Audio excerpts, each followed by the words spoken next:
এপারের বাংলায় একটা গ্রাম্য প্রবাদ রয়েছে, আমার পেটের ছাও আমারে খাইতে চাও।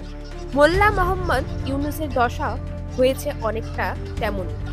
প্রধানমন্ত্রীর কুর্সি থেকে শেখ হাসিনাকে উচ্ছেদ করতে যাদের অর্থ ও আগ্নেয়াস্ত্র দিয়ে সাহায্য করেছিলেন সেই ছাত্র নেতারাই বেসুরো গাইতে শুরু করেছে।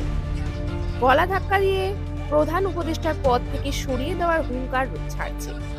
শনিবার রাজশাহীতে এক অনুষ্ঠানে ফের মোল্লা ইউনূসকে হুঁশিয়ারি দিয়েছেন জুলাই শহীদ স্মৃতি ফাউন্ডেশনের সাধারণ সম্পাদক তথা ইসলামী ছাত্র শিবিরের শীর্ষ নেতা সার্জিস আলম।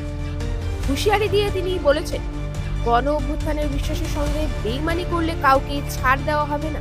এমনকি সেই বিশ্বাসঘাতক যদি হন অন্তর্বর্তী সরকারের প্রধান উপদেষ্টা মোহাম্মদ ইউনূস, তাহলে তিনিও ছাড় পাবেন না। আমরা কোনো ক্ষমতা পিপাসু নয়, বিবেকবোধের জায়গায় যদি আমাদের মনে হয় যে কেউ আপনারা এই অভ্যুত্থানের স্পিরিটের সাথে বিশ্বাসঘাতকতা করছেন, ইভেন প্রফেসর ডক্টর মোহাম্মদ ইউনূসও যদি হয়, আমরা তাকেও ছেড়ে দেব। কোনো ক্ষমতা পিপাসু নয়, বিবেকবোধের জায়গায় যদি আমাদের মনে হয় যে কেউ আপনারা এই অভ্যুত্থানের স্পিরিটের সাথে বিশ্বাসঘাতকতা